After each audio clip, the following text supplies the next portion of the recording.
আমন্ত্রণ জানাচ্ছি প্রিয় দর্শক, মানচিত্রের নিয়মিত আয়োজন কথোপকথনে। আজকে আমাদের এবং ব্যানারে দেখলেন যে আমি বললাম যে কিছু একটা হতে চলেছে, বড় কিছু। আসলে কি হতে চলেছে, সেটা হচ্ছে কি হতে চলেছে, এটা এখন মিলিয়ন ডলারের কোয়েশ্চেন। তবে কিছু একটা হবে এমন আমার কাছে মনে হচ্ছে। আমার এই মনে হওয়ার সাথে আপনারা একমত হতেও পারেন, নাও হতে পারেন, বিশ্বাস করতেও পারেন, নাও করতে পারেন। কারণ আমি কোনো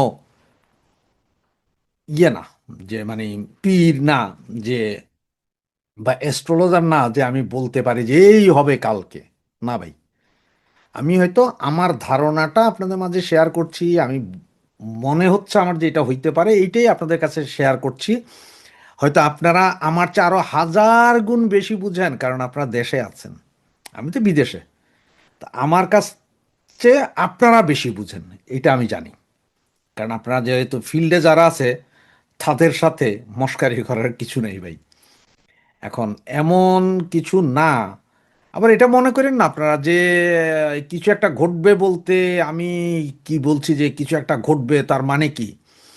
না না না, এটা এটা বিদেশে পলাতক কেউ ঘটাইতে পারবে না, বা ওই যে ফেসবুকে এখন যেসব পঞ্চপাণ্ডব আছে, পঞ্চপাণ্ডবরাও পারবে না।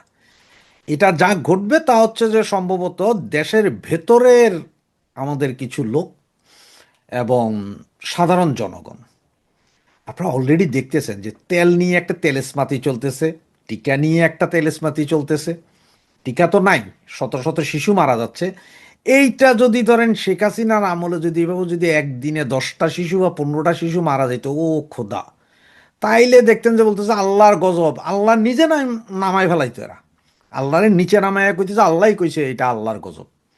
এখন কিন্তু কিছু বলে না। তো কেন বলে না? কারণ কি জানেন, এই টিকা ব্যবসার যে পয়সা, এই শিশুদের টিকা মারার যে পয়সায় মারা খাওয়ার পেছনে জমাইত্তারাও জড়িত, বিএমপিও জড়িত, ইনুস কাকা তো জড়িত। 3 দল, মানে এরা সকলে মিলে টিকার পয়সা খাইছে, টিকার বাজেট খেয়ে ফেলছে। তেলের অবস্থা সেম, এই জন্য এরা দুইজনের কেউ বলে না। ওরা কয় যে 8 বছর আগে থেকে টিকা নাই, এই জন্য এই অবস্থা। এরা কয় যে তেল নাই যুদ্ধের কারণ। আরে বেটা, তোমরা কেউ তেলের সংকট বা টিকার সংকট নিয়ে সংসদে কথা বলো না কেন? কারণ এগুলো বলবে না। এগুলো বললে যদি কিছু বাইরে যায়, মুখ ফসকা ধরেন যদি কেউ বাইরে যায়, তখন কি হবে? এই কারণেই এরা কেউ বলে না। তো আমি যে জন্য আপনাদেরকে বলছিলাম যে হয়তো হইতে পারে, যে কিছু একটা ঘটার সম্ভাবনা আছে।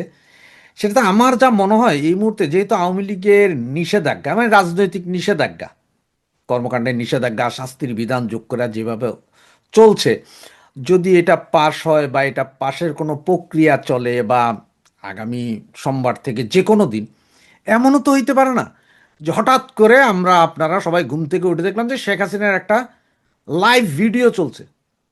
মানে নেত্রীর সরাসরি, যে আমি যেভাবে আসছি এইভাবে লাইভ এসে 2 মিনিট কথা বলছে। এরপরে কি ঘটবে বুঝতে পারছেন? এরপরে কি ঘটবে এখনো অনেকের কাছে আছে যে নেত্রীর চেহারা দেখছি না, বা নেত্রীর কথা আমরা সরাসরি শুনছি না, হয়তো ভয়েস রেকর্ড দিচ্ছে বা এই লাইভে আসছে, এগুলো দিয়ে হয়তো ওইভাবে কিছু হচ্ছে না। কিন্তু নেত্রী যদি একবার ফেস আইসা বলে যে এই তোরা সব বেরো, আমি আসছি কালকে, তোরা সব বেরো, অবস্থাটা কই দাঁড়াবে জানেন? এইসব বিদেশের পলাতক বা ফেসবুকের পঞ্চপাণ্ডব ওদের দেওয়া হবে না। সেদিন দেখবেন যে রাস্তায় ওই যে কুলি মজুর সব নেয় মাজা বেকা। তো কখন যে কি ঘটবে বা কি ঘটতে পারে, সেটি আসলে চিন্তা করছি। আমার সিক্স সেন্স বলতেছে যে আগামী 1 সপ্তাহ 10 দিনের ভিতর মনে হয় এরকম কোনো একটা বিস্ফোরণ ঘটবে। ভাই, তবে কোন বিস্ফোরণ বা কি ধরনের বিস্ফোরণ ঘটবে সেটা জানি না। তবে একটা কিছু হবে বলে আমার মনে হচ্ছে। আপনাদের কি মনে হচ্ছে সেটা আপনারা যেমন আমাকে কমেন্টসে জানাতে পারেন, কারণ আপনারা ফিল্ডে আছেন, আপনারা দেশের ভেতরে আছেন, অলিতে গলিতে আপনারা চলেন, আপনারা জানেন পাবলিকের অবস্থা, বিস্ফোরণের অবস্থা, কোথায় কি সব আপনারা আমার চেয়ে 1000 গুণ বেশি বুঝেন। আর আমি যা বলি তাই তো আপনাদের মতো কোনো ভাই বন্ধু হয়তো কোনো কিছু শেয়ার করে, কিছু বলে, কিছু ইনফরমেশন শেয়ার করে, সেটার উপর ভিত্তি করে আমরা বলতে পারি। সেই ধরনেরই, এই জন্যে আমি লিখেছি যে কিছু একটা কি ঘটতে পারে কিনা। এখন কি ঘটতে পারে নেত্রী কি সরাসরি কোনো ভাষণ দিতে পারে এসে, নাকি নেত্রী যে কোনো দিন হয়তো 24 বা 48 ঘন্টার অর্ডারে সরোয়ার্দী উদ্যানে এসে নেমে জনসভা করে ফেলতে পারে? কোনটা হবে? কে কি চাচ্ছে? ডিপ স্টেটের অবস্থা কি? কোন দিকে ঘুরছে? ওই যে একটা গান ছিল না নির্বাচনে, কি কার পাশা চলছে, কার কিরকম, আসলে কোথায় কি হচ্ছে কিছুই কি বোঝা যায়? একটা গুমট আবহাওয়া, মানে অবস্থাটা এমন যে গুমট, মানুষ, কোনো কিছুই নাই। একদিকে নাই হামের টিকা, একদিকে নাই পেট্রোল। আবার গতকালকে না জানি গত শুক্রবারে সম্ভবত বিএনপির কোন এক চিফ হুইপ সম্ভবত কুমিল্লা বা ফেনীর এইখানে মসজিদের মিম্বরে দাঁড়িয়ে বলেছিলেন যে আগামী 2 মাসের ভিতরে অনেক লোক গ্রামে চলে যেতে হবে। কেন ভাই? ঢাকা শহরে কি পারমাণবিক বোমা পড়বে? সিটাং শহরে পারমাণবিক বোমা পড়বে যে 10 কিলোমিটারের ভিতরে সব ছাই হয়ে যাবে, হিরোশিমা নাগাসাকির মতন? বাকি সব গ্রামে চলে যেতে হবে কোনটা? তার মানে কি গার্মেন্টস ফ্যাক্টরি, ব্যাংক, বিমা সব বন্ধ হয়ে যাবে? লকডাউন দিয়ে দিবেন? তেল নাই, টিকা নাই, চাউল নাই, ডাইল নাই, সবাই গ্রামে যান? কোনটা হবে? নাকি ফুল কলাপস করে যাচ্ছেন আপনারাও, যা খাওয়ার তা খেয়ে নিছেন? নাকি মায়ানমারের সাথে কোনো যুদ্ধে মায়ানমার বোমা মারবে চিটাং ঢাকায়? তা মায়ানমার গভর্নমেন্টের ওই ক্যাপাসিটি আছে বোমা আমাদের দেশে এসে পড়ার? কোনটা হবে? নাকি ভারত সার্জিক্যাল স্ট্রাইক চালাবে ঢাকা চিটাঙে ওই যে হিজবুত তাহরিরে ধরার জন্য? কোনটা হবে? সব কিছু যদি একটু দেখেন, একটু খেয়াল করেন, তাহলে বুঝবেন যে কিছু একটা হওয়ার সম্ভাবনা, মানে কিছু একটা ঘটবে এইটা বলতে পারি, তবে কি ঘটবে সেটা বলতে পারি না। সুতরাং আপনাদের কাছেও যদি মনে হয় এমন কিছু, কমেন্টসে জানাতে পারেন, নিজেদের মতামত জানাতে পারেন। এটা এমন না যে মানে আমার কথায় আপনাদের বিশ্বাস করতে হবে। আপনারাও চিন্তা করেন, আপনারাও জানান, হয়তো আপনাদের চিন্তা আমার চিন্তা সব মিলে আমরা হয়তো একটা কনক্লুশনে পৌঁছাইতে পারবো যে কি হতে যাচ্ছে, কি হবে। জয় বাংলা, জয় বঙ্গবন্ধু। আসসালামু আলাইকুম রহমতুল্লাহি ওবরকাতুহু। সম্মানিত দর্শক, বিএনপি সরকারের অনেক কর্মকাণ্ড ব্যাপকভাবে ট্রল হচ্ছে। সরকারের যারা কর্তা ব্যক্তি তারা হয়তো বুঝছেন, কিন্তু বলতে পারছেন না। আবার এখানে স্বয়ং প্রধানমন্ত্রী এবং তার পরিবার এমন কিছু করছেন বা তাদেরকে নিয়ে এমন কিছু করা হচ্ছে যেটি আমাদের দেশে সচরাচর অতীতে কখনো ঘটেনি। এবং অতীতকালে এরকম যে একটা পরিবেশ এবং পরিস্থিতি, একজন প্রধানমন্ত্রী এবং তার পরিবার তারা এরকম একটা পরিবেশ এবং পরিস্থিতি তৈরি করবে, নিজেরা সেই অবস্থাতে পড়বেন, তাও কিন্তু কখনো ঘটেনি। আমাদের দেশে যখন ক্ষমতায় কেউ আসে, সঙ্গে সঙ্গে তার আপনজন মহা ক্ষমতাধর হয়ে যায়। বঙ্গবন্ধুর জামানাতে শেখ কামালের গুরুত্ব, শুধু শেখ কামাল নয়, তার স্ত্রী সুলতানা কামাল, তারপর তার বন্ধুবান্ধব যারা ছিলেন, তাদের মধ্যে ধরুন 20-25 জন তো ছিলেনই, বেশ কয়েকজন এখনও বাংলাদেশ খুব নাম করে। এর মধ্যে এখন বিদ্যুৎ মন্ত্রী জনাব টুকু, তারপরে জেলখানাতে আছেন সালমান এফ রহমান, তারা খুব ক্লোজ অ্যাসোসিয়েট ছিলেন শেখ কামালের। শেখ কামাল ছাড়া শেখ ফজলুল হক মনি, তারপর শেখ শহীদুল ইসলাম, পুরো শেখ পরিবারের যে সকল সদস্য ফরিদপুরে, গোপালগঞ্জ, ঢাকাতে, তাদের যে একটা প্রচণ্ড দাপট ছিল, সেই দাপটের পাশাপাশি আবার বঙ্গবন্ধুর সঙ্গে মোটামুটি সম্পর্ক আছে এরকম। তাদের অত্যাচারে ওই সময়টিতে সারা দেশের মানুষ অতিষ্ঠ হয়ে গিয়েছিল। এরপর যখন এরশাদ সাহেব এলেন, তখন এরশাদ সাহেবের স্ত্রী বেগম রওশনিসা, তিনি হয়ে গেলেন দেশের প্রথম ফার্স্ট লেডি। এরশাদ সাহেবকে টেলিভিশনে যদি 2 ঘন্টা দেখায় বা 2 মিনিট দেখায়, সোয়া 2 মিনিট বা সোয়া 2 ঘন্টা বেগম রওশনিসাকে দেখাতে হবে। এরপর রওশনিসাদের বাইরে তার বোন, তার ভাই, আবার এরশাদের যারা আত্মীয় স্বজন ছিলেন, বন্ধু বান্ধব তারা ছিলেন, বিশেষ করে তার অসংখ্য বান্ধবী, যারা, যাদের একটা বিরাট অংশ সংসদে মহিলা এমপি হয়েছিলেন। আবার অনেকে যেমন মহিলা এমপি হননি, কিন্তু ভীষণ রকম যাকে বলে প্রভাবশালী ছিলেন। তার মধ্যে মারিয়া মমতাজ, তার স্ত্রী হয়েছিলেন বলে আমরা জেনেছি। তারপর জিনাত মোশাররফ, এদের দাপটে পুরো বাংলাদেশ অতিষ্ঠ। এবং চারিদিকে এতটা সিসি রব পড়ে গিয়েছিল, রাষ্ট্রীয় নির্লজ্জতা, বেহায়াপনা, জেনা, ব্যভিচার, মানে এই জিনিসগুলো রাষ্ট্রীয় কর্মের সাথে এমনভাবে জড়িয়ে পড়েছিল যে ওখান থেকে বরকত উঠে গিয়েছিল। তারপর যখন 1991 সাল এলো, ঠিক ওই সময়টাতে বগুড়া, ফেনী, বিএনপির দলীয়করণ এই শুরু হলো একটা নতুন ডাইমেনশনে। 96-তে যখন আবার আওয়ামী লীগ ক্ষমতায় এলো, 75-এর সময়ের পূর্ববর্তী অর্থাৎ 4 বছরে বা 3.5 বছরে আওয়ামী লীগের যে দলীয়করণ ছিল, শেখ পরিবারের যে আধিপত্য ছিল, গোপালগঞ্জের বা ফরিদপুরের যে কর্তৃত্ব ছিল, এটি 96 থেকে 2001 সন পর্যন্ত সকল রেকর্ড ব্রেক করে। আর 2001 সনে যখন বিএনপি আসে, তখন ফেনী, তার সঙ্গে সঙ্গে বগুড়ার সঙ্গে সঙ্গে আবার ওই যে তৈয়বা বেগম, মানে জনাব তারেক রহমান সাহেবের নানি, তার জন্মস্থান দিনাজপুর, সেটা। এরপরে তাদের অন্যান্য যে সকল আত্মীয় স্বজন যাদের বাড়ি হয়তো মাদারীপুর, শরীদপুর, অন্যান্য এলাকাতে, তাদের দাপট, এর সঙ্গে সঙ্গে সেই হাওয়া ভবন যারা করতেন তাদের দাপট, আবার জনাব মোসাদ্দেক আলী ফালু, জনাব ফারিদ চৌধুরী, তাদেরকে কেন্দ্র করে বেগম খালেদা জিয়ার অফিসকে যে একটা মেলা বসত, সেই মেলার যারা কর্ণধার ছিলেন তাদের দাপট, এর বাইরে বুদ্ধিজীবী, কবি, সাহিত্যিক, ব্যবসায়ী, আমলা কামলা সব মিলিয়ে সেই 2001 থেকে 2006 সনে এরকম একটা পরিবেশ পরিস্থিতি তৈরি করে ফেললো, যার প্রেক্ষিতে একটা 1/11 বাংলাদেশে এলো। 2 বছর সবাই গলাগলি ধরে কান্নাকাটি করলো 1/11। তারপরে আওয়ামী লীগ ক্ষমতায় এলো। তো আমি সংসদ সদস্য হয়েছিলাম আওয়ামী লীগের, কিন্তু যে বয়স ছিল এত কিছু বোঝার বয়স হয়নি।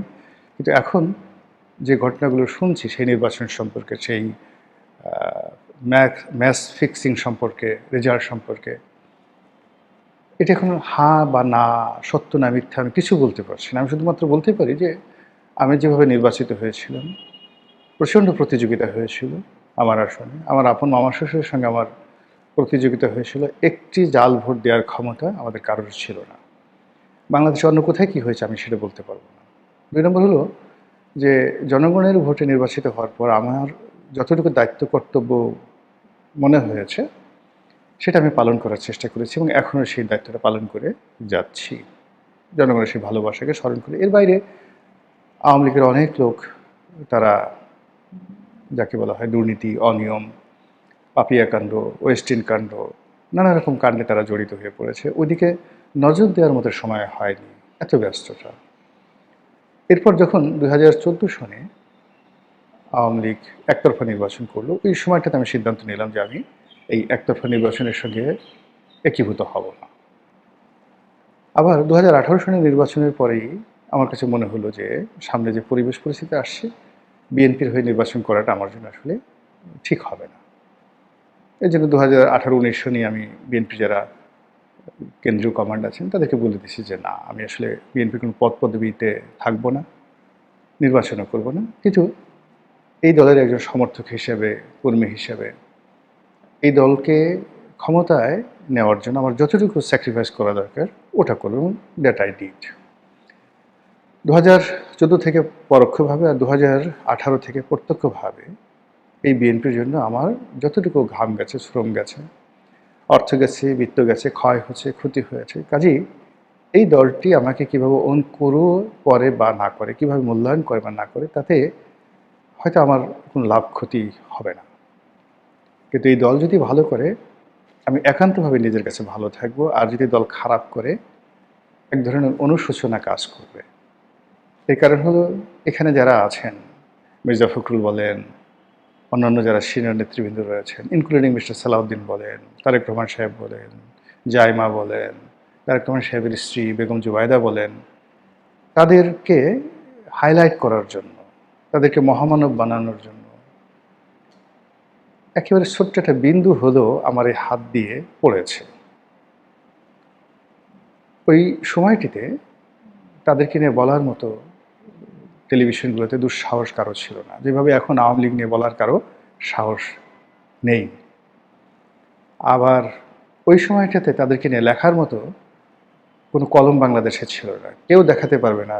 যেভাবে আমি বেগম জিয়া বা ওই পরিবারকে নিয়ে, তারপর তারেক রহমানকে নিয়ে বাংলাদেশ প্রতিদিন, তারপর সেই নয়াদিগন্তে ধারাবাহিকভাবে লিখেছি, কন্টেম্পোরারি এই ধরনের পত্রপত্রিকাতে সিঙ্গেল একটা শব্দ লেখার মতো কোনো সাংবাদিক ছিলেন না, এবং কোনো পত্রিকাও ওই লেখা ছাপাতে সাহস পেত না, কেউ লেখেই নেই।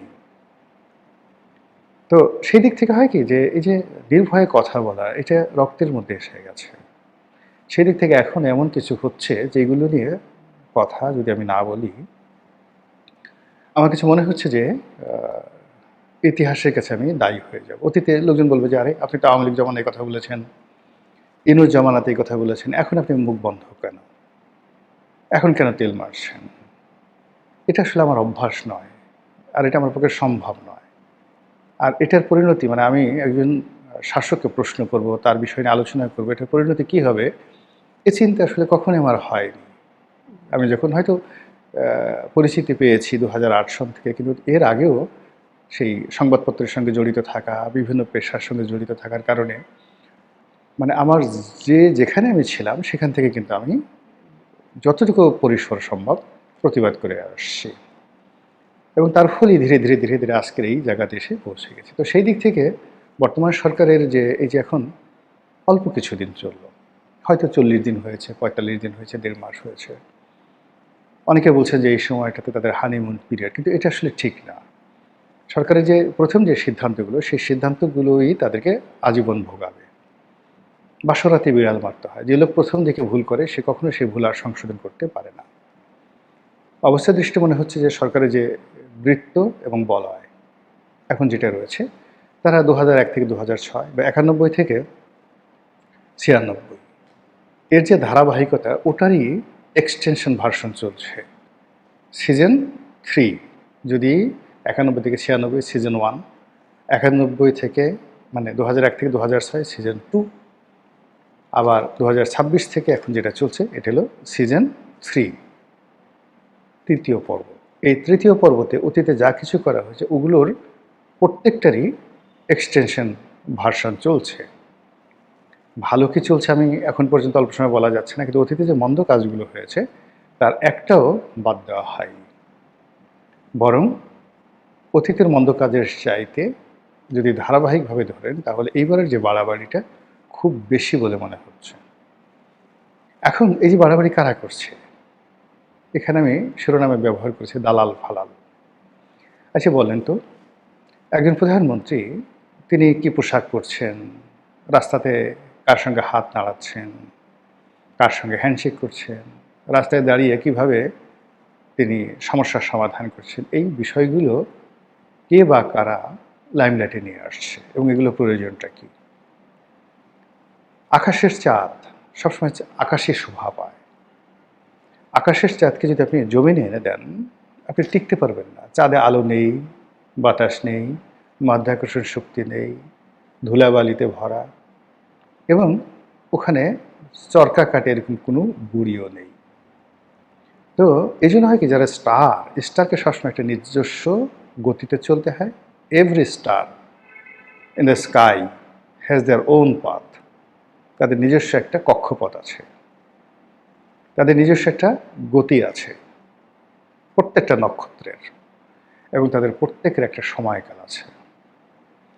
কোনো নক্ষত্র, কোনো গ্রহ এবং উপগ্রহ যদি তার কক্ষপথের বাইরে মানে কক্ষচ্যুত হয়, মুহূর্তের মধ্যে সেখানে আগুন ধরে যায়, ভ্যানিশ হয়ে যায়।